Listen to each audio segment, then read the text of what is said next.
be the best to you.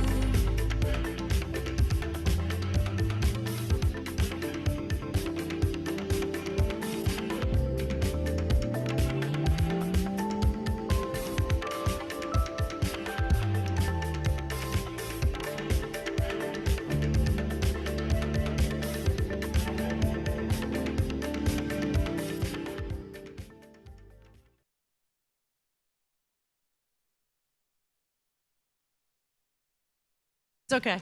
There you go. Did everyone have a good lunch? Good. You know what my lunch was? Eating a hard-boiled egg in line at the Starbucks. That was my lunch. There just wasn't any time. I was going to have everyone scunch, but you know what? We got some seats. We got some we're seats okay over right here. now. We're good. I feel like we're good. Push away from everyone. Everyone spread out. No, just kidding. That's a mixed message. I feel like with all of the sessions that we've seen, I've already started thinking about next year. Oh, I'm already booked it. I booked my flight over lunch, eating an egg. Like, I've learned so much, I've already started thinking about next year. And you start thinking about what the format or what the program might look like next year. So I want you to think about something for a second. What session would you love to see next year? What's something you're struggling with that you'd love to see a It can be session way on? out there, right? Here's the creative director Sure. asking for blue sky ideas. Of course, I'll take credit for them when they're good. Right, so be careful about sharing your IP with this man. Yeah, exactly. Who's got a session that Anyone they have would an idea love of a to session? see next year? I wondered about judo. Just judo. Just in general? Improv. An improv theater session would be a great I workshop. did do a workshop 2 years ago, Improv for Creatives. Creative writing and design. That's interesting. I am curious. Are there people who identify as writers? I know the designers, a lot of designers. How many people, show of hands, are writers or write content, are literally respond? So just this man. I'm going to come to his house and teach him. That's what's going to happen. But you know what? Everyone has to communicate in writing at some point, and it would help you. Would writing better content be of help to you guys?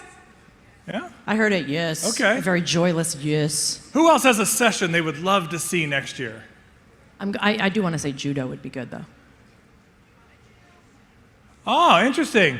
Presentation strategies. Not how to speak, but more like deck development. Oh, that would be great because, Okay. you know, that's Nancy the art. Duarte Design. That's all she does. Have you ever seen any of Nancy's work? She wrote a book called Slideology, which talks all about the design of decks. And then she wrote a follow-up book called Resonate, which talks about the structure of presentation. And she broke down all of these amazing presentations, from Martin Luther King's I Have a Dream speech to Steve Jobs' introduction of the Apple iPhone, and she found consistencies with them. And she uses it to teach how to do presentations. So if you're looking for resources for presentation, there's some. I just thought of a great title for that session. I love coming up with titles. Stack the deck in your favor. Oh, let's see. See, now we already have it. Now we have it. Done by Someone has Terry to teach that. Trespicio. Good, good. Who else? What else would you like to see? This is a great chance to be like, I don't know, float a cool idea. Oh, we have one over here. Hold on, what is it? Oh. Okay. They're not. Uh-huh. We can't hear that, you know. Got it, I got it. So she was talking about a session on motion graphics. How many of you are starting to delve into motion graphics? It starts to become, look at all this, Way more than there are writers. Yes. Now you're starting to open up After Effects and starting to go, oh my gosh, I have no idea how to work in this way. And then the other one was sessions that are focused a little bit more on B2B. For those of you who work B2B, that's an interesting take too. Got another one here. Yeah. We got one for you. Maybe something on volunteering in design, finding ways to work with nonprofits. That's called How to Work for Free. This lady works for free. Get her number. She'll do it for you. Give her a good reason. Just kidding. But you're right. There are times we want to be able to take our skills and give them to people who really need them. What's the right way to do it and to scale it? That's awesome. Great. Good suggestion. What else? Anybody else on the fringes have a suggestion for a session? Oh, we got a couple programming over here. partners over there in the corner. Yes. I've got some over here too. There was a hand up here. What was it? What session would you love to see? No, I was just going to say that I'd like next year for every presenter's PowerPoint presentation to work correctly. To have all the decks actually a little work snark. right? Are we getting snark? Are we getting talk back on We have one Friday? here. What was the we session? Getting What talk was it? back? Oh, you got one. I got one, Stefan. Oh, you got one? Hold on. Yeah. Hold on. Where are you? Building a portfolio with a lot of NDAs. Oh, How do you build a portfolio with all these NDAs? You can't share. Wow, it's so the IP. practical. Good idea. Who would have thought? What was Someone yours? else? How about what? Coffee? Yes, I want a course on coffee. Oh, so you just want to give people coffee? So you don't actually want a session, you want freebies. Oh, you want more Okay, coffee. I see how this is working. We're going to be installing an IV drip next year right outside the door. I have one. What was the session? Video editing and just storyboarding, everything around that. Okay, so a little bit more video editing, storyboarding session. Interesting. All right. These are good. I feel like I could fake half these. Yeah. More Q&A panels. Oh, you want more panels? Interesting. Really? I have literally never heard anyone say that ever. Okay, but I can that's see good. that. My daughter loved the. I don't know how many of you loved the Malcolm Gladwell session with Dee Dee Gordon, where it just feels very authentic Well, that and was they're just a kind of interacting Q&A, with one yeah. another. I thought that was really great too. Having more people up. Anyone else over here want to suggest something for next year? We got one, Stefan. Yeah. How to prove your ROI to more business-minded people and figure out your OKRs when you're doing more abstract work. She said a lot of acronyms there that I don't know. know that I caught, but Nobody ROI. Nobody Thank struggles you. with ROI, right? No one has that ever come up, correct? Good. So, yeah, so it's completely irrelevant. Nobody struggles with ROI. Clients don't need that anymore. Money's irrelevant. They just trust us. Anyone else? It's a really great session. You got it. Boy, you can just do a whole bunch. What you got? I encourage you to fill out your evaluations. Tell people what you loved about this so we can continue to make it better and better.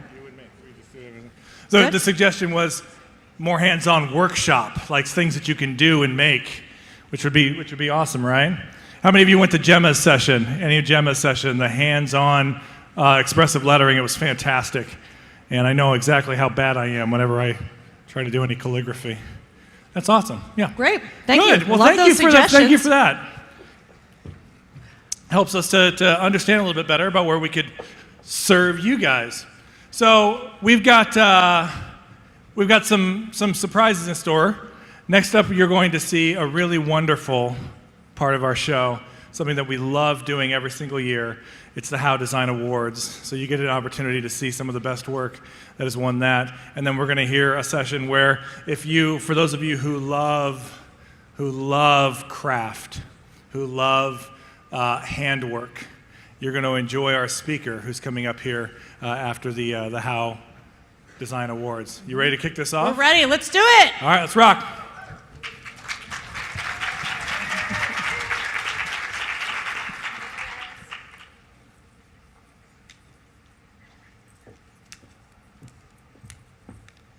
Hi everybody, how you doing? Good, good. Having fun? Good, good. Excellent. My name is Jess Zafaris, and I am the editor of How Magazine and the online content director of How and Print. And you've probably seen me dashing between sessions, tweeting and Instagramming and doing all those fun things. And this fellow beside me is Zach Pettit, the content strategist for How and Print and the editor-in-chief of Print Magazine. We are super excited to take this time to honor the winners of How's annual Design Awards. Oh, people have been having this problem. First up, I am super pleased to announce the winner of the In-House Design Awards. Since 2007, How's In-House Design Awards have recognized the very best creative work produced by designers doing in-house work for corporations, associations, and organizations. Out of more than 800 entries, the Best of Show winner made a lasting impression on readers, and the In-House Design Awards judges, who were Andy Brennitz, president of the board at InSource, Shani Sandy, the executive creative director at SNP Global and digital lead at InSource, and Vanessa Dewey, art director at Mattel, whom you've probably seen, and you've probably seen Andy Brennitz as well. Vanessa is also a member of the AIGA In-House Initiative Steering Committee.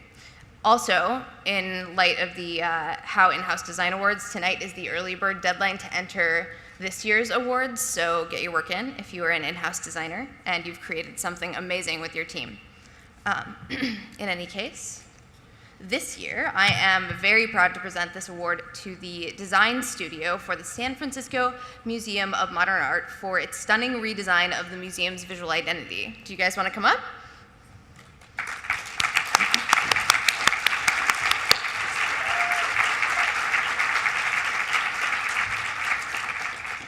This 7-person team embarked on an ambitious 3-year project to overhaul the logo, color palette, typeface, wayfinding icons, and graphic patterns, and so much more. Similar to the architectural features of the museum's new expansion, the new visual identity was designed to be porous, open, and welcoming, providing multiple points of access. And also like the expansion, the museum's identity was inspired by the surrounding hills and water and fog of the San Francisco Bay. The refresh generated excitement not only among Bay Area residents and tourists, but also the How In-House Design Awards judges. As Shawnee Sandy said, the SF MoMA new visual identity is simply exciting. It epitomizes modernity, from the custom typeface to the color and layout. It's new to the eye each and every time. Please join me in honoring this great team.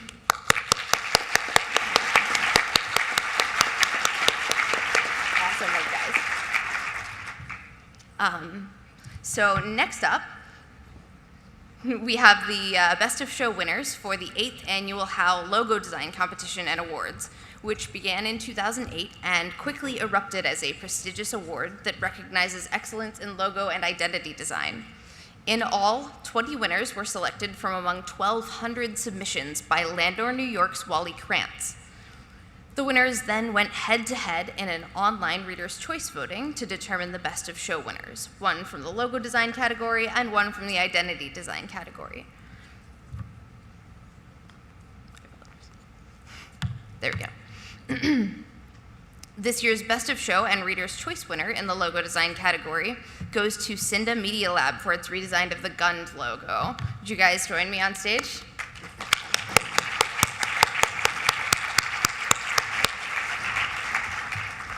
GUND is the oldest manufacturer of soft toys in America, and also the first teddy bear manufacturer to truly capture the emotion and facial expression in their product shots of plush toys. GUND's new brand identity pays homage to this tradition by focusing on the most emotionally expressive elements of GUND's signature products. It emphasizes the intangible qualities of the company's work over the physical, reflecting the emotional investment that develops among their consumers. GUND's longtime fans have reacted positively, and Judge Wally Krantz selected the identity as one of his top 20 winners from all of the submissions. And when these winners went head-to-head in the online Reader's Choice voting, the GUND logo received 39% of how readers votes in the logo category. Let's give these guys a round of applause.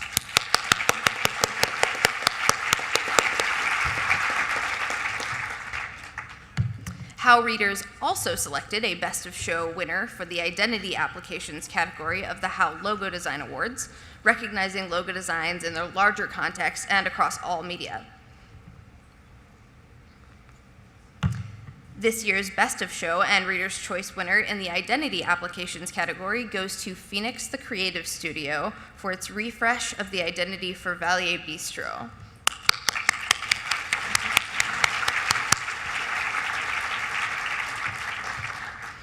When the studio took on the challenge of refreshing the identity for Valier, a decade-old bistro that was nestled in the heart of Old Montreal, the restaurant closed its doors for the public for 2 months, and that's pretty much how much time the creatives had to complete the project.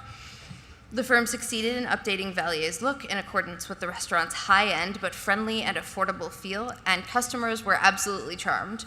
The bistro's website has doubled every 5 weeks since its first month, with an increase of more than 1,000% in the number of sessions compared to the old site. And I'm told that on the night of the restaurant's opening, visitors even wore the elegantly branded napkins as pocket handkerchiefs, right?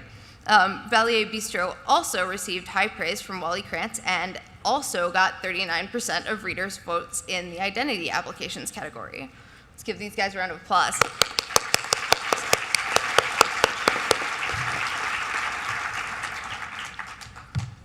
HOW's longest-running awards, the Promotion and Marketing Design Awards, is the only competition that specifically recognizes outstanding promo-driven design. Out of nearly 1,000 entrants, the 101 winners were those that awed and inspired judges Scott Maney, Chief Creative Officer at Breakaway, Laurie Churchman, Principal of Design Lore, and Douglas Davis, Principal of the Davis Group. The Best of Show winner this year goes to Gifts for the Good Life for its mini Insta Theater. Come on up, guys.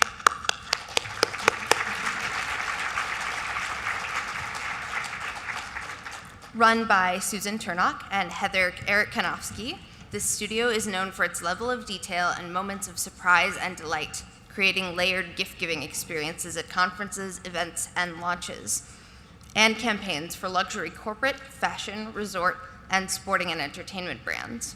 The Mini Insta Theater was a personal gift-giving experience created for their top clients, featuring images curated from their Instagram feeds.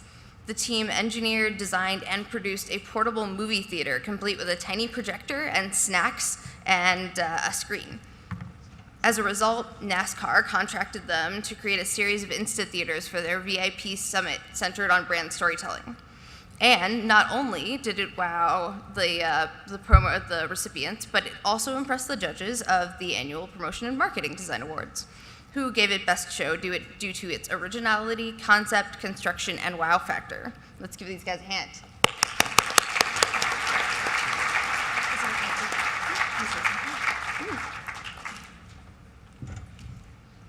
We just want to say a quick couple words, and while we're a little nervous, we know from A.B. Cuddy yesterday we're supposed to stand like this. So we just wanted to say a few things real quick. First of all, thank you to the Howe judges and the staff who are incredibly sweet and didn't make us feel silly for being so excited about this. And also thank you to Sarah Whitman, who wrote an article that really perfectly captured our studio. The heart of what we do is about giving and expressing gratitude. So for self-promotion, instead of making it about us, we tried to turn it on its head and make it about our clients instead, by using their own personal Instagram feeds and showing them that we are paying attention to them and, yes, stalking them. Just a little bit, just a little bit.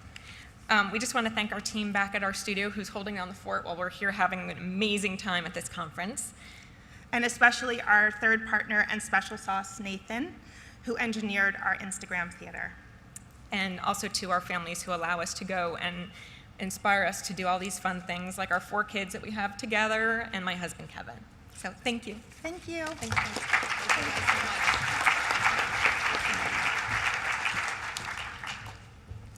Finally, I am excited to honor the winner of Howe's 2017 International Design Awards, which recognizes excellence on a global scale and from all over the world. As this award gets older, it continues to attract ever more impressive submissions and remains an opportunity for established and up-and-coming designers to showcase their work to an international audience of peers. From among more than 1,000 submissions, the 292 winning designs were selected by judges Sagi Haviv, partner and designer at Chermayeff, Geismar and Haviv, Mona Patel, founder and CEO of Motivate, and Magnus Berg, the creative director and co-founder of Snask. This year's International Design Awards Best of Show goes to Hybrid Design for the Nike Sneakers Box Experience. Would you like to join me on stage?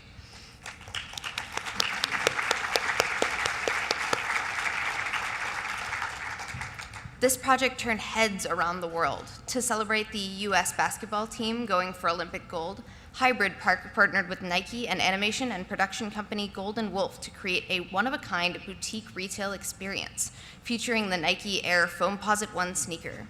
The larger-than-life digital sneaker box presented the four sides of animations inspired by the sneaker brand, visible from as far away as the Bay Bridge. Inside, visitors were greeted with wall-sized motion graphics and 20 years of Foamposite history beneath their feet. The space mirrored and magnified the contours of the shoe itself, while plays of black and white, glossy and matte gave the space a futuristic yet timeless quality. The experience captivated Bay Area residents and the Howe International Design Awards judges.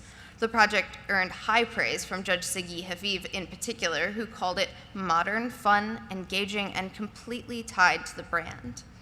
Would you guys like to say anything?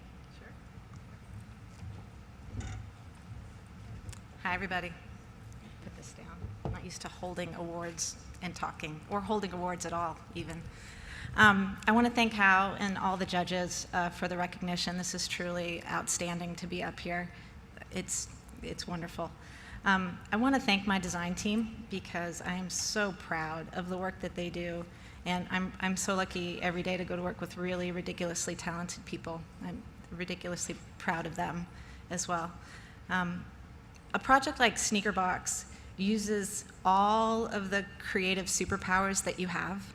So it's one of those moments where a project comes in the door like this and you kind of can't believe it. And I still can't believe that it's real, honestly. It's been a year. But we called it a unicorn, and we still kind of call it a unicorn, because when does a client come to you and say, hey, can you concept and graphic design and environmental design and space planning, and oh yeah, there's animation, and we need you to tell a story, and there's an archive display. And then you pull it all together at ridiculous time, ridiculous budget, none of that ever changes. And then end up with this. So lastly, I want to thank Nike for being so brave. I wish more clients were brave and asked us to do ridiculously awesome stuff like this. So thank you.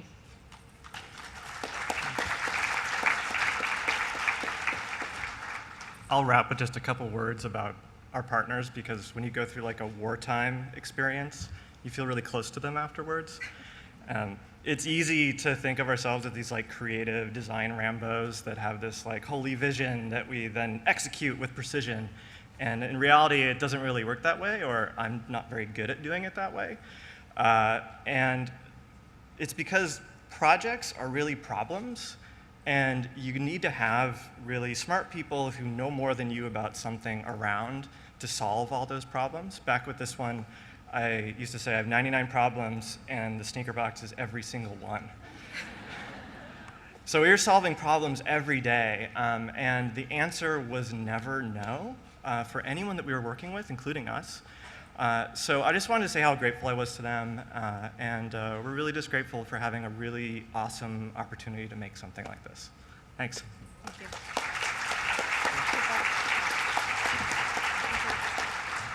Let's give one more big round of applause for all our winners. Thank you.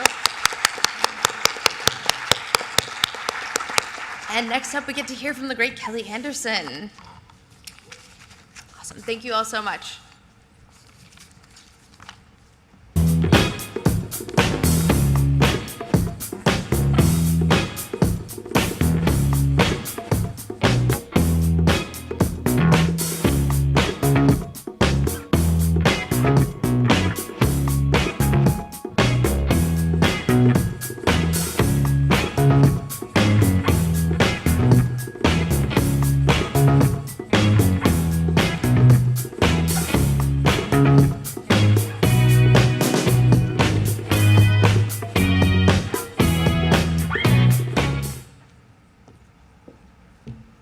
Good afternoon. Are you ready for a couple more keynotes? Can I get some energy here, please? Yeah, thank you.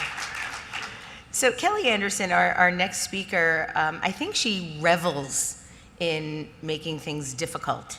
I don't think she's satisfied unless there's a complexity that needs to be solved in a way that no one else on earth has ever attempted.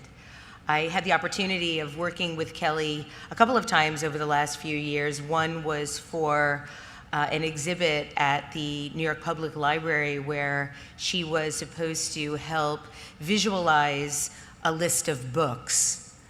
Rather than just visualize this list of books, Kelli decided that she was going to create life-size 3D versions of every book on the list with hand-cut graphics and hand-cut letters of every book, every title, every author, and every bit of imagery on every single book. I actually don't know how she's still alive after doing that project. She recently also did the cover of Print's Regional Design Annual, which I think you might have received in the How swag bag. And what might look like just a simple page of ribbons going back and forth was actually an entire exhibit that she created, an installation of real ribbons that she wove in and out and then shot with an aerial camera to be able to create the shadows that are on the cover. There is no Photoshop there. So I want to just tell you a little bit more about her from a formal perspective. She's an interactive designer interested in exposing invisible forces at play in the world to make unexpected things happen. This fall, she's going to be publishing a book called This Book is a Planetarium. And it actually is a planetarium, an actual planetarium. It also includes a tiny guitar, an actual playing guitar, and a record player. So she is using this opportunity to explain how humble structures can perform extraordinary feats. She's known for her design, for her animation, and her illustration work for NPR, The New Yorker, Wired, MoMA, The New York Times, as well as her redesign of really wonderful brands, including Russ & Daughters, The Munchery, and Momofuku. Please join me in welcoming the inventive, the complex, and the brilliant Kelli Anderson.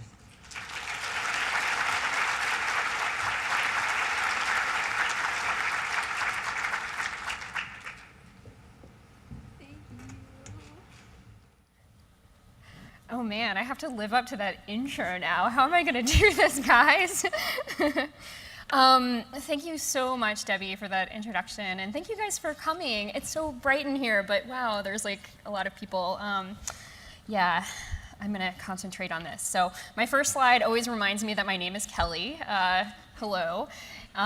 It's a great honor to be here and to share this stage with so many people who have been my heroes for forever and like really good friends too. So yeah, I'm really happy to be here. So this talk today is mostly about lo-fi magic and its relationship to how we understand the world. So much of what we experience as lo-fi magic exists firmly in this realm of novelty. That is, like, you might see something once, realize it's a trick, like my cat here seeing 3D lenticular for the first time. She was never fooled again. That was not a real wolf. But, you know, things that fall into that category are like magic eye posters, these lenticulars, but there's this whole other side to it that anything that appears to be magic is actually just like a blind spot in our understanding of how the world works. And because of that, lo-fi magic can be leveraged for educational possibilities, to prove that the world can offer more possibilities than we realize. This is a book I made for an exhibition last year, and it's based on research by the Swiss scientist named Emin Gabrielen about Moiré magnification. And that's a principle that you can lay down a grid with holes in it over a corresponding grid of printed dots. And depending on the angle that it's rotated, it looks like the dots are enlarging or shrinking.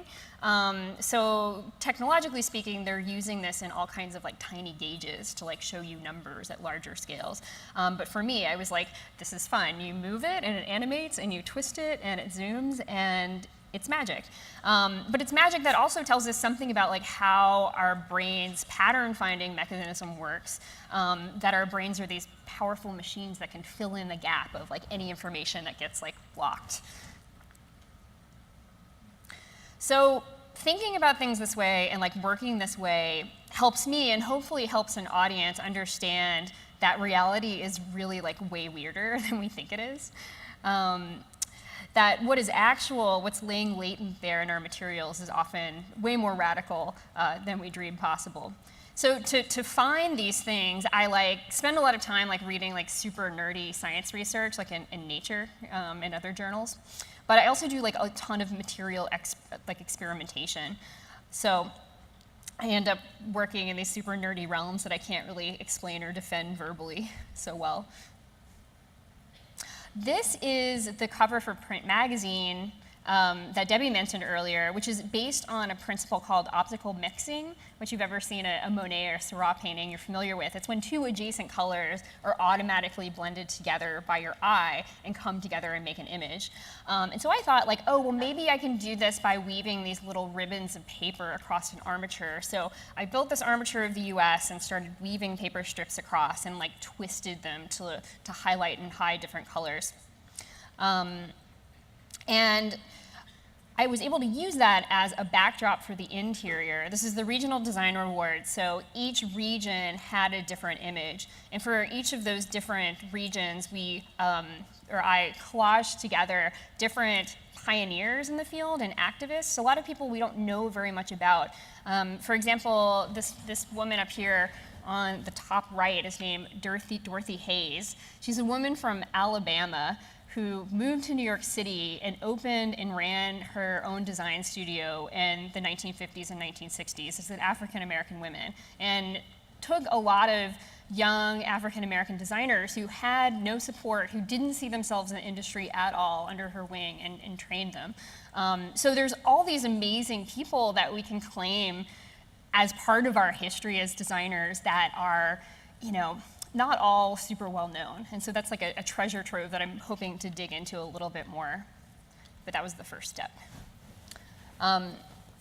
So I tend to make graphic design that communicates viscerally through touch as much as it does through graphics or text, which is a little bit unusual, I think.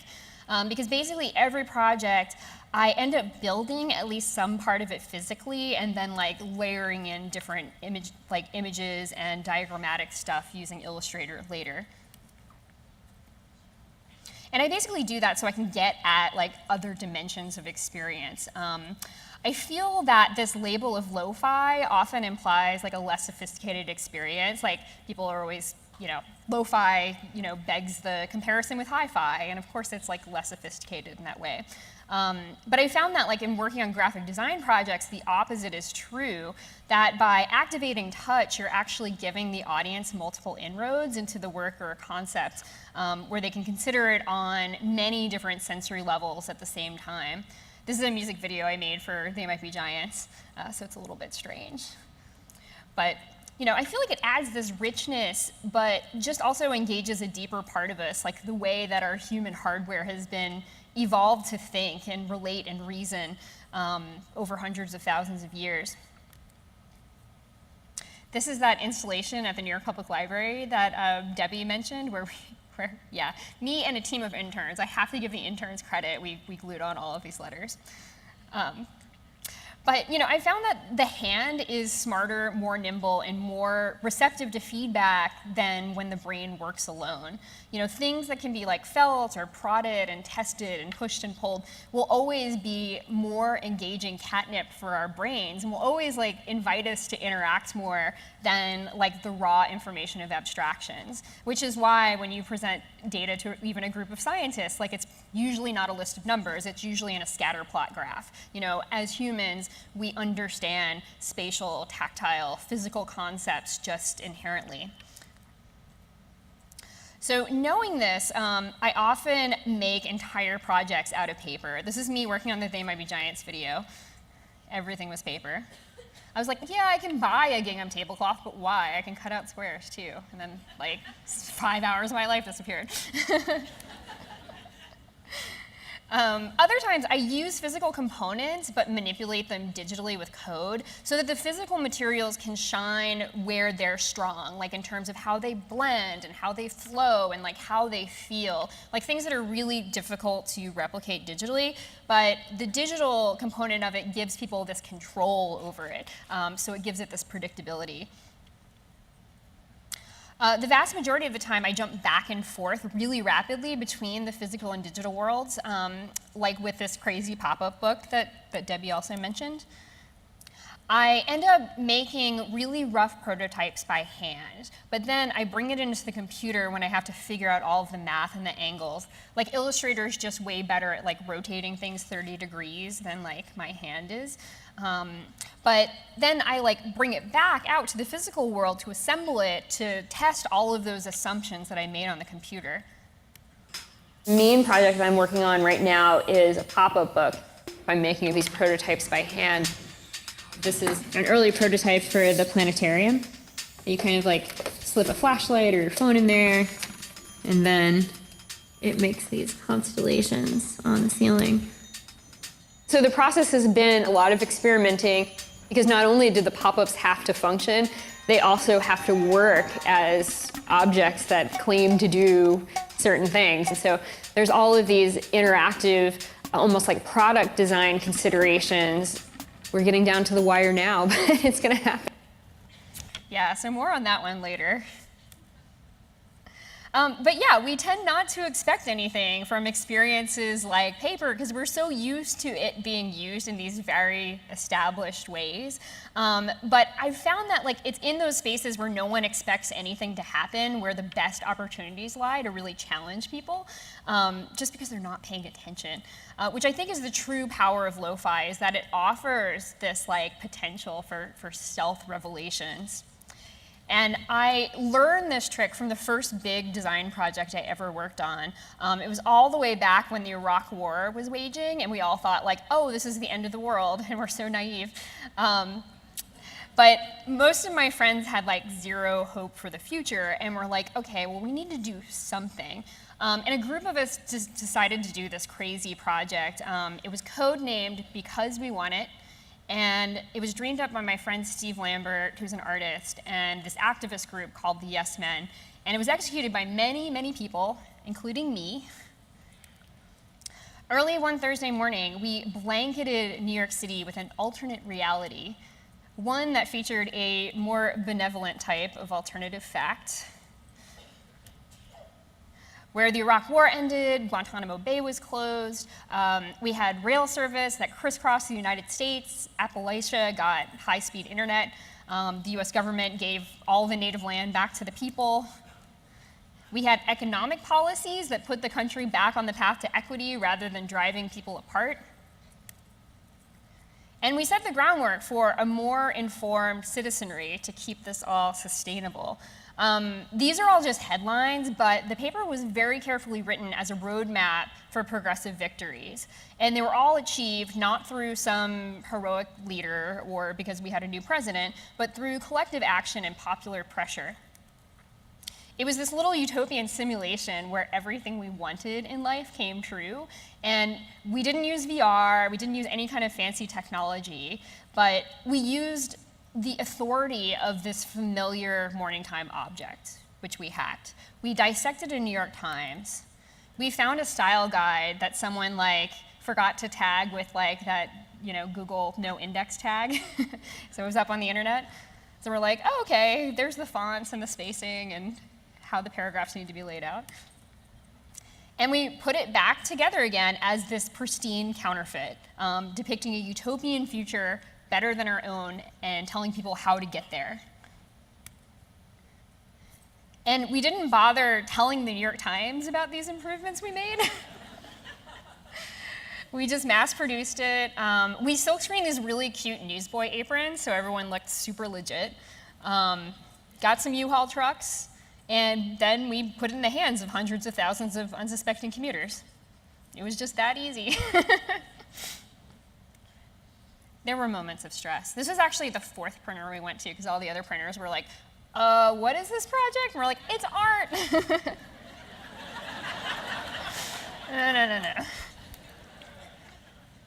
No. But you can see that the hoax worked really well. It was really exciting because people could feel in their hands for a minute what a different world might be like.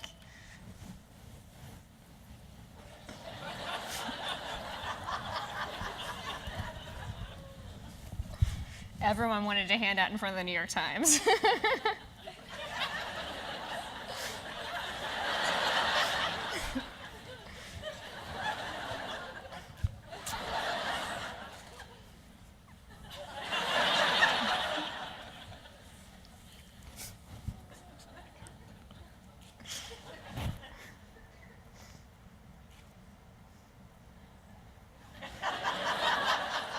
Don't get hit by a car. So this was really fun, guys. Like, if you ever get in a rut with your work, think like, what might get me arrested? And like that might like lead you there. Still like my favorite project ever. So, the alternative reality that we created was fleeting. You can see it lasted for most people like 15 seconds or so. But our fake newspaper got onto the real news all over the world. So we got all of these people asking like, well, why not? Like, why can't we have nice things? I want nice things. So it was like really effective in that sense. And I think that this is it at the Brooklyn Museum, so finally, like, I could show my mom, be like, look, like, institutional approval, it's okay, and I didn't get arrested.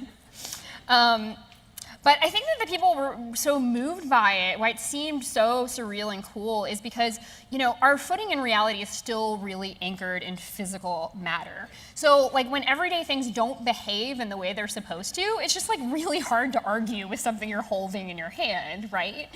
And I think that the more complacent people are about an object in their lives, the more surprising it is when it turns on them and is doing something crazy, because it can jar us into seeing like the alternatives for the things we most take for granted. And you're like, okay, well, what else can I change? So in my own personal work, I try to find things that don't behave as expected, but are also small and handheld and no one expects anything from them. So one year I decided to tackle holiday cards, and this is my very meta holiday card that I made for my friends. And paper is a great material to work with because it doesn't forget how it was bent. It has this material memory that you can kind of program. So I use that to guide the recipient through the experience of this card. Like, it doesn't come with instructions. You just pick it up and it wants to flop in these specific ways. And so you kind of like feel your way through it. And so you can see that bending the card moves you through this simple story.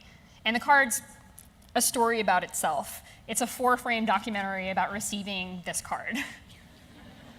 So you can just do it forever and ever and ever. I called this the recursive card because I really like recursion and those ideas that come from math and language. But it's technically called a flexagon. So if you want to make one, there's all kinds of flexagons. There's 8-sided ones, there's 6-frame ones. They come in like circles and squares, and there's a whole bunch. But what's really cool about it is that it's super simple. It's just one sheet of paper, and it has a couple cuts and folds in it and like 2 glue dots. And all of the instructions for how to use it are just communicated through touch. So paper, like, it's this most mundane and ubiquitous material, but I think that it can really help us get at things that are pretty profound, because it never works alone. It's inherently structural, so it can be shaped to tap into forces that we can't as humans see. You know, a piece of paper can, you know, catch the wind and act as a kite, or be shaped like a bullhorn and act like a megaphone, or, you know, can be made into like a little boat and catch a wave. It provides evidence for things I can't necessarily see, and so it's this useful tool for like tinkering and like feeling out these different abstractions. So I kind of think of paper as this tangible interface on the mysteries of the world. You know, it's one inroad to feeling things out. Yes, this is my studio where I work with my tiny computer. But design is another way of like feeling out hidden infrastructures, right? Because like every time you work on a design project, you're making assumptions about culture and what this font means right now, and what does it mean when it's red? What does a blue square mean next to it? There's no roadmap that you can follow. It's 95% of it is just feeling it out. So if it wasn't such a goofy word, I would probably print the word tinkerer on my business card, because I feel like that more accurately represents how the sausage is made. Like, everyone looks to us for being professionals and having these answers and like teaching them these rules, and they just don't exist. You just have to try things out in the grit and complexity of real life and see what works and what doesn't, and then realize that 2 weeks from now it might be completely different.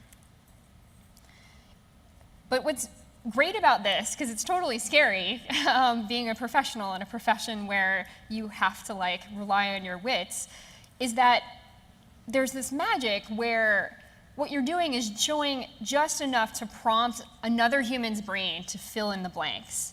You know, so a whole lot of information can be embedded in these very, very spare experiences, which is why minimalism exists. So when I start down and start like computering on something, I never know what I'm gonna do in advance. And what I'm doing is like feeling out cultural dark matter and trying to navigate that underlying infrastructure of history and fashion and emotion and ideas. And in this case, the client was a restaurant, And I struggled with it and made like 75 different menus, and then eventually we had a menu and they could serve food and it all worked out. But at the beginning that was not apparent that it was going to be okay. But it's definitely designed as more of a conversation than a monologue. And navigating the physical world and tinkering with materials and engineering ideas is also more of that dialogue. And the result of such a touchy-feely, nimble process is that you often end up with things like this recursive card where it's kind of like, I made it, but I don't totally understand it. Like, I can explain the play-by-play, but like understanding how the entire mechanism works and having that overview is something that my hands figured out, but my brain cannot communicate or understand as a whole.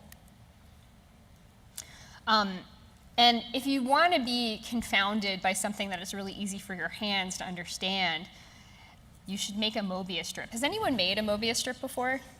Yeah, okay, I see some hands going up. If not, like, this is the most fun you can have with a strip of paper in a hotel room, so you can do it tonight, I think. I don't know, some people are really creative, but yeah, you basically just take a strip of paper, you twist it once, and then you tape the end of it, and then if you start drawing a line down the middle of it, that line will end in the same place where it began, which that doesn't happen on two-sided objects, and paper is a two-sided object. So that's why a Mobius strip is so cool, because it's like this little simple mechanism to turn a two-sided thing into a one-sided thing.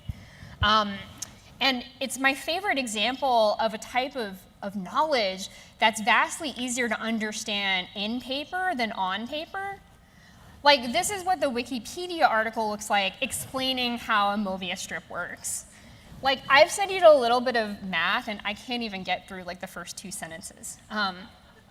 So it's a really good example of how our tactile, intuitive, experiential understanding precedes formal understanding sometimes in this very dramatic way, which I think we all know in like our heart of hearts is the way the world works as designers, but we often doubt ourselves. And I think we doubt ourselves because it seems backwards, because normally in school, like, you're supposed to learn all of the rules and principles like before you can apply them. You know, you get to do the experiment only after you learn about the laws of thermodynamics. But in adult life, in professional life, this is how new discoveries get made. In fact, like, many of the concepts I previously assumed just like drop from the sky as abstractions were actually first discovered by hand, and were only later formalized into math and science. Here, for example, is the perfect circle that's, you know, too pristine to be drawn by anyone except for Michelangelo, supposedly. But I wasn't there. I don't know. I doubt he could do it. However, anthropologists have found that even the perfect circle may have first been discovered by the imperfect human hand. This like totally looks like a Krispy Kreme donut. But it's not. This is one of the first circles produced by man, made simply through a gesture. Because if you take a small, hard stone and start rotating it into a larger rock, it digs in and establishes a fixed axis point and then scrapes away the softer rock at this consistent distance from the center. And the only shape that can result from such a gesture is a perfect circle. So things like that really move me and convince me that I'm headed in the right direction with my problem solving. When I have a problem that I can't fully get my head around, like, my first impulse is like, I should make this tangible so I can like feel it out with my hands. That, or since I'm a modern human, I try to like run and consult a computer. So with this project, I did both. I was trying to decide whether or not to take a job, and so I made this like paper computing device that I could like play around with and like turn the wheels on. This format is called a Vauvel. Before there were computers or even calculators, there was the need for calculation. And so you can look at rare books dating back to like the 1300s, and there will be Vauvels in them for different kinds of charts or information. This one right here is a farm calculator. So basically, you figure out how much asparagus you want to harvest in the fall, and it'll tell you like how many seeds to buy and when to plant them. And it conveys all of this information and calculates it with a series of nested cut wheels. It selectively shows and hides information as you turn it. So it's really fun because it's like the math is embedded in its structure entirely. yeah, it was super fun to think about, because then you're like, how do I turn this like conceptual problem into like a physical shape? But anyway, these volvels were essentially the apps of the 1900s. On mine, which I gave the grandiose name, the existential calculator, because it was like trying to solve my first world problem. The user turns the wheels to rate a job under consideration based on these 4 different criteria, like, are the working conditions good, or are you going to be slavering away? Like, is the work you're doing good for the world, or are you giving kids like diabetes? Is this work a good fit for me, or is this something that like I would never do if I wasn't being paid? And of course, like, what's the money like? Which, that one you have to answer with a song lyric. You have to either choose a, sad country song lyric, a working man's Bruce Springsteen lyric, or a hip hop song involving lots of bling. So it's a little bit funny the way it's written. But basically, you turn these wheels, and your combination of answers make a colored dot appear in the center. And then you flip it over, and you can find your color in the back, and then see where you'll land in this spectrum of very, very happy to completely miserable. And of course, like, the shit jobs are like the brown ones. But like, all of the little bars you pass on your way out are the conditions that apply to your situation. And so you can see that, like, no matter where you are, you're overlapping with these different zones, and other zones aren't that far away, and how do I get there? So then you're compelled to like turn the thing around and rethink all the considerations and think, okay, well, how do I get into the red zone and out of this zone? So it's kind of a teaching tool for a kind of philosophy, and it's a philosophy that I didn't invent myself. I read like a ton of like stupid self-help books, but also like a lot of philosophy and a lot of writing about like work and what actually makes people happy, and then translated into math into this thing. Another problem, which you guys are going to laugh when you hear this is a problem, that I couldn't wrap my head around, was trying to understand the size of the internet. Like, there's this thing that I interact with every day, but like, I can't even tell how big it is, and that really bothers me. I'm not the tip of an iceberg on this, I know. But I really wanted to make it tangible and visceral, just to get a sense for like what I was interacting with and building things for. And so I was having that thought that, people are always saying, there's 1 billion images like uploaded to the internet every week, and just thinking like, I just don't even know what that means. And around that same time, I saw this film called Christian Barclay's The Clock. Has anyone here seen that? Yes, awesome, yes. Okay, some people are there's like 10 people who are really excited. You guys, you have to go see this. I mean, don't sit down and watch the whole thing at once. It's a 24-hour-long film that represents each minute of the day with a clip from a different film where people are looking at their watch. And so they screen this at I think they screened it at SF MoMA, they had it at MoMA, I saw it in Sydney at the Modern Art Museum there. It's cool because you can walk into the theater at any time and you can see what time it is, because like the movie itself is a timepiece.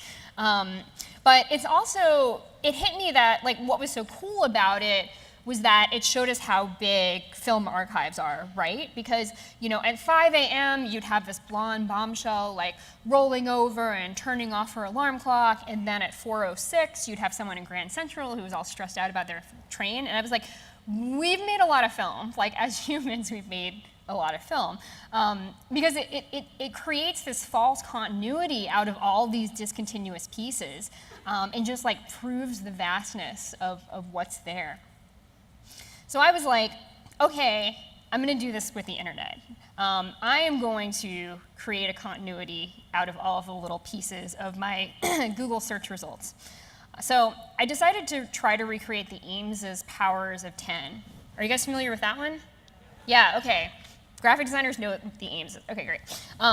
If you haven't seen it, like you probably have actually seen it because The Simpsons parody it like once a year. It's a film where it starts off at the scale of a hand of a man who's on a picnic blanket, and it zooms out to the far reaches of space, and it notes like how big each jump is up to the powers of 10. And so I was like, okay, well, if I can find a Google image search result for every single frame in the Eames's powers of 10 and recreate it, then that means the internet's really big. Because normally when you work on animation, you have to either produce the frames yourself or you do stop motion animation where you take pictures. But I was like, there's enough images. I promised myself there would be enough images, and so I was going to start feeling them out. So here I am, sitting here matching every single frame in the Eames's powers of 10 with something from the internet that looks similar. And you'd think that you'd be able to use Google image searches, like visually similar search results, but no, you can't. Like what that does is it ingests the image that you put in, it tries to identify it so it knows that it's the Eames's powers of 10, and then it just like gives you more of those images. They're not actually compositionally similar, which is messed up. Like Google image search results always thinks about text first, not composition. So anyway, I found myself like hunting around for pictures of people with their hands on their stomach and ended up like in scary Bulimiaville on the internet. Yeah, I was like really happy once I got to like, oh, we're looking at the city of Chicago and then like outer space, because it was like, obviously like NASA and the US Geological Survey has that. There's no like puking women, good. So that was like, yeah, I ultimately like decided that to search for pictures of people with their hands on their chest or their stomach, I had to search for boy bands because like all of them seem to have this singing style where it like hurts, where they're like, oh girl, I don't know. I'm not gonna sing, but, so yeah. Not that I expect anyone to recreate this insane experiment, but yeah, that's the trick. And somewhere along the way, I got really fed up and I was like, oh my God, I need to take a break from all these terrible internet images. And I started piecing it together to see if it would work. So these are all this is all in Chicago, and this is all from the US Geological Survey website, which is an amazing resource. And what I realized in piecing these things together is that the perceptual resolution of the animation, like how easy it is for you to like watch it as a viewer and be like, oh yeah, I can see what happened, is like an experiential metric of the internet's vastness. So for example, if I were to repeat this experiment like every 10 years, I would expect the animation would get better and better and smoother and smoother. So I'm thinking about doing that. I don't know. I'm going to talk to my therapist about it. Yeah, so here it is. This is how it turned out.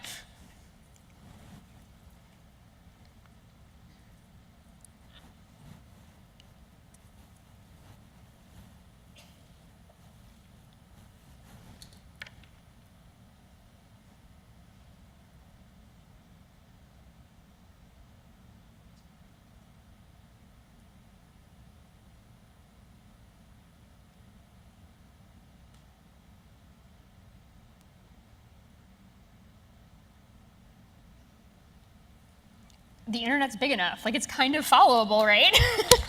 Oh, thanks, guys. Really, invite me back in 5 years and it will be better. But it was funny because, like, you know, I wanted to feel out what was on the internet and what wasn't, in part because I was really interested in seeing where the bald spots were. Like, what were the images that were going to be really, really hard to find? And the answer to that is, it's hard to find a picture of like one picnic blanket in a park, because if it's a nice day in New York City, there's hundreds. And if there's not, then there's none. Like there's not a moment that you could take a photograph where there's one picnic blanket. So, and I did some research about how the Eameses shot the Powers of 10, and they shot the picnic blanket like in a lot in LA. So that wasn't even in Chicago. They just like superimposed it. So I feel better about my cheateriness on some of this. And I presented it in flipbooks because that's a fun way to be able to have that continuous animation and still be able to like examine the discontinuous pieces. But then I also put the flipbook on the internet again, so when you scrub left and right, it flips through the pages, and if you pause, then you can like see the different images. And normally, like, the physical version is always better, but this digital version, I have the URL up there, is actually really good. So check it out. So this weird hobby of mine of making abstractions tangible is kind of odd, but researchers at MIT are also feeling things out. Eric Demain is at the forefront of using origami, like paper origami of all things, to try to solve all of these unsolvable problems in science and engineering, many of which are folding, unfolding problems. It's a whole division of inquiry that is applicable across a lot of different fields. For example, what pattern should airbags best be folded up in within your steering wheel so that they're able to most rapidly unfurl upon collision? And what's like the fewest places you need to cut a folded protein sequence to unravel it while keeping all of the data intact? This is not actually an animation of that. This is taken from Nature's site. But anyway, by making these problems tangible, the researchers are opening them up to this other level of physical intuition. There was recently this documentary on Nova called The Origami Revolution that is basically like the Eric Domain show and talks about all of these folding and unfolding problems. So if you are as nerdy as me, then you should definitely watch it, because I was like, oh my gosh, finally. So Kenya Hara says, it's not the delicacy of paper in and of itself, but the finely tuned human senses that paper can awaken. It's the distant universe and our immediate world can both be found there, which is a quote I really love because it talks about this like scalable nature of these experiences. Which is also to say, like, as humans, like, the way that we think and reason, even with abstractions, is more through touch than we realize. This is an educational app and stop motion video that I made for my friends at TinyBop that shows kids how their body systems work through open-ended play.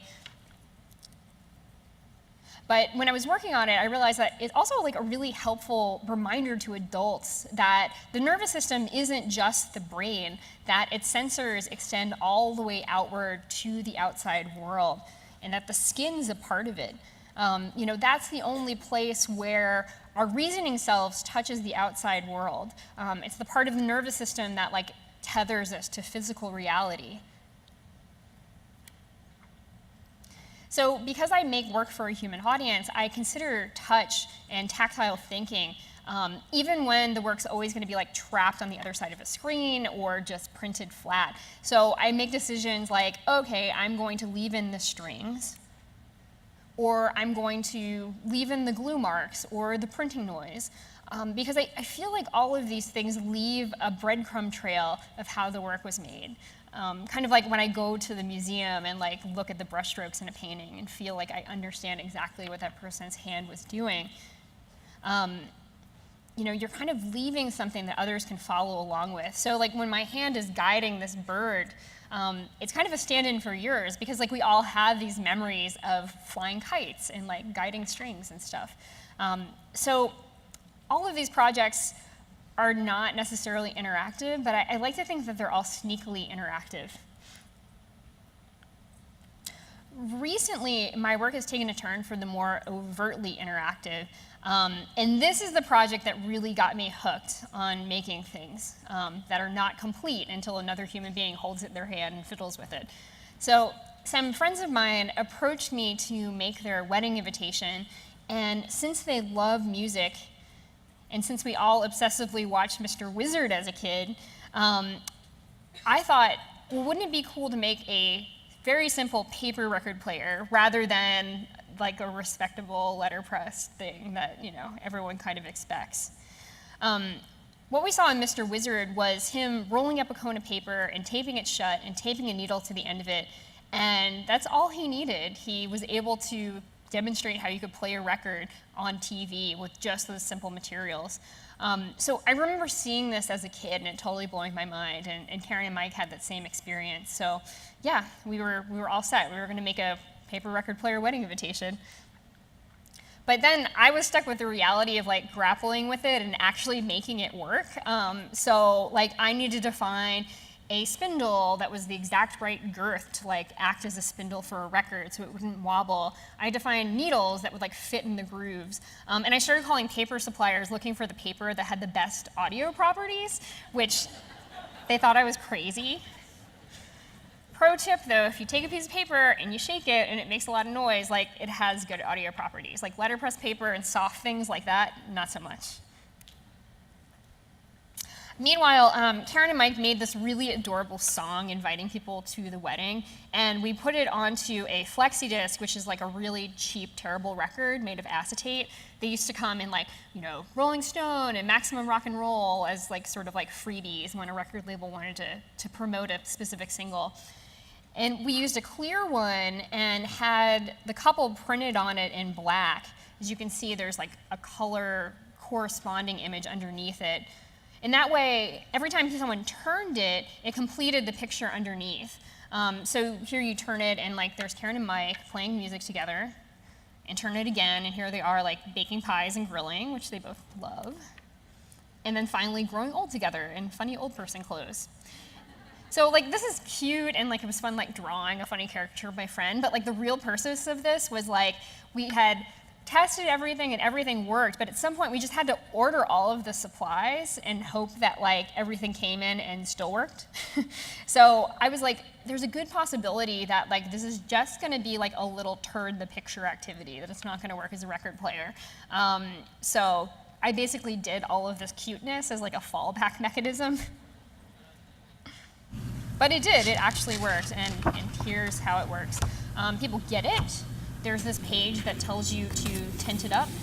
There's a little needle at the end of that red dot, and you place it, and then you turn it at 45 RPM.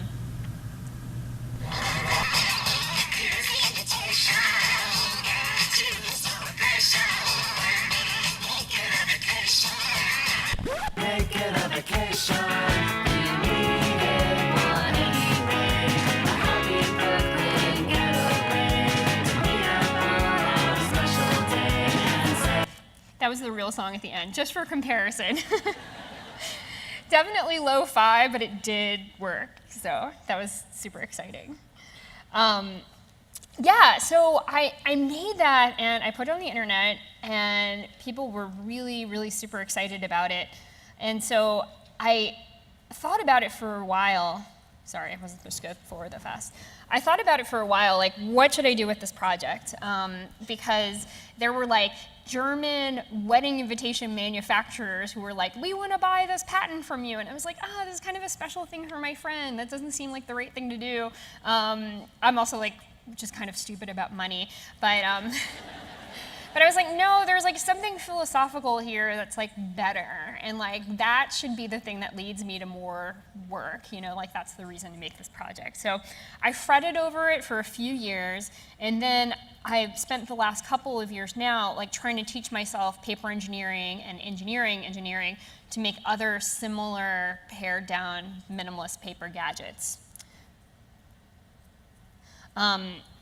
Because I feel like if I can provide as little as I can and only what's necessary and sufficient to allow the user to have this like magical exchange with the world where, you know, they never knew that paper could act as a record player and then it does, like that's the thing. That's when I'm doing my job. So last year, or I guess like a year and a half ago, I began a year-long fellowship with Adobe that they gave me free rein for creative exploration. And they also gave me and my contact Libby, who's shown here, this booth space at their trade conference, Adobe Max, which is funny because it's like this conference where there's all this high-tech stuff. Like it's VR, it's 3D printers, it's like the latest and greatest scanners. And we're like, what are we going to do with this? And we're like, well, let's make a paper camera booth and take pictures of people using just paper cameras. So that seemed very subversive and kind of fun. And we did. We did this at this conference. We photographed 900 people with what's essentially just like a very complex folded piece of paper with a hole in it. And we handed people photographs of themselves. And some of them were so deeply convinced that it was a trick that there must have been like a digital camera like hiding inside the paper one. And I was like, no, really, light is magic. This is how the world works. It's exciting. So it was kind of like science intervention at the tech conference, which was fun. But I was like, okay, so this is the mission of these things. We're getting so untethered from the magic of the physical world that's lying there up for grabs. What I should do is like make pop-up books. I should make these books that people can buy and then literally, have no interface between them and how paper works, or minimal interface. So this is my first adventure in this. This is a pop-up book called This Book is a Camera that explains how light works while acting as a fully functional camera. So you pop it up, you turn off the light, you load in photo paper, film, or any light-sensitive material you want. And then when you lift this dark slide, it allows light to go in through a pinhole and touch the paper in the back. And then you go back into the dark and you develop it. I came up with a recipe that uses instant coffee and baking soda and water to develop it. So yeah, it's called Caffeinol, but so it's kind of a well-known recipe, but it's basically so you don't need anything. And here's a photo I took of the Brooklyn Bridge with it. And then here's one from the roof of the Whitney looking at the Standard Hotel in New York. And underneath the Manhattan Bridge. So it takes kind of cool photos because they're large format. So you get a lot of like tonal richness and detail. And I'm really excited to say that MoMA just picked up my self-published book and republished it. So now MoMA is publishing and distributing This Book as a Camera, and I'm no longer sending them to people from out of my closet. Yay! Yeah, this is a little video we made for launch. I like just finished this before I got here, so like this is what my apartment looked like for a very, very long time. So hopefully in the future you'll see more people in public looking super cool while everyone else is like using their camera phone.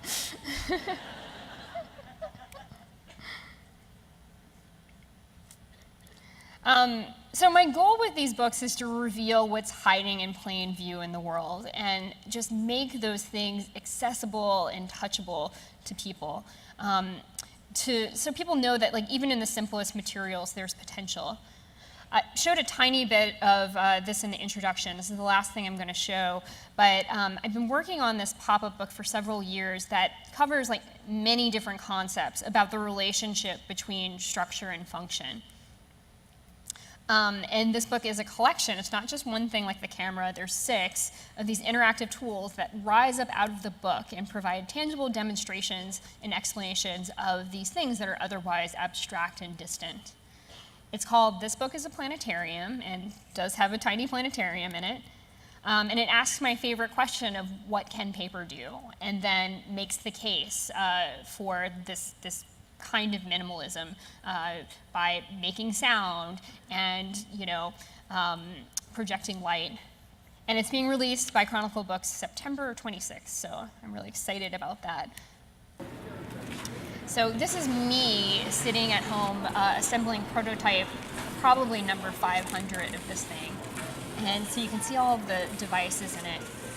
The spirograph teaches about these mathematical roulette curves and like why patterns form depending on what hole you choose. This is an instrument which is not a guitar or a harp, but shows how vibrations turn into sound.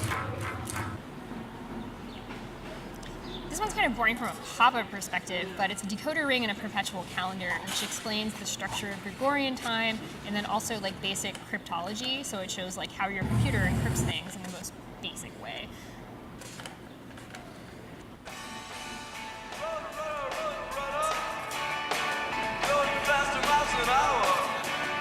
Similar to the record player.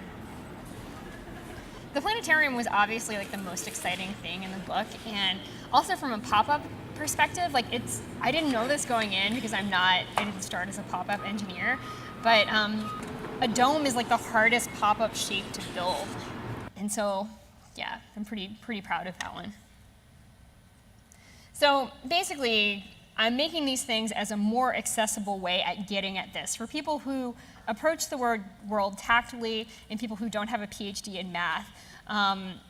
Yes. So one last thing I want to show you that Debbie also mentioned is that I'm working on a more consumer-friendly version of the record player book. And so this is my really rough prototype that has no design in it yet.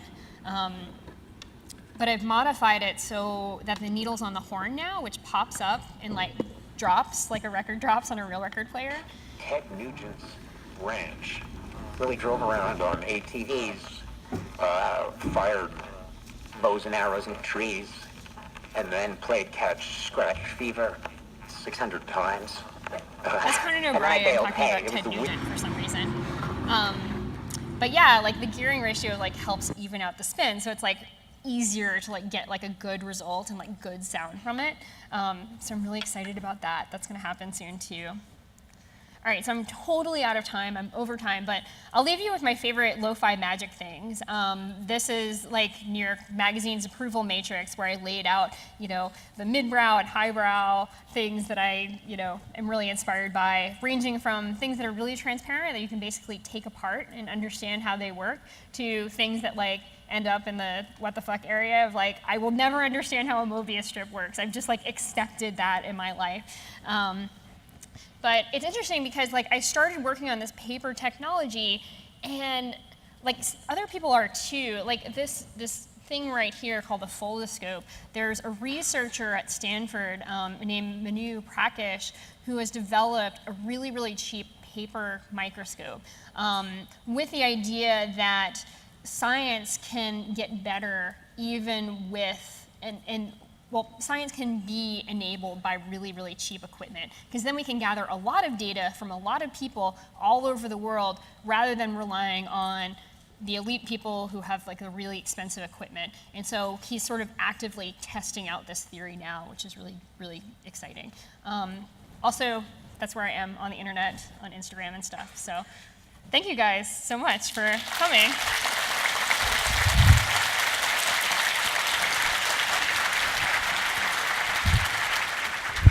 Thank you. Keep it going for Kelli Anderson!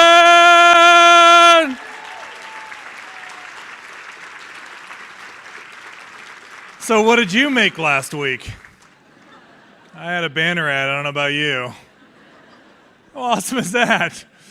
All right, you're about to enter your last breakout groupings. I know, it's like it's coming down to it, your last great breakout groupings. Before you go, I want to remind you, tonight, 9 o'clock, is the closing party. You do not want to miss it. Come by, even if it's just for 5 minutes, you introverts, and stand in the back and go, wait, I can start dancing. I can go over here. Come out and see what it's like. Guys, go find a great session. We'll see you right back here at 5:45.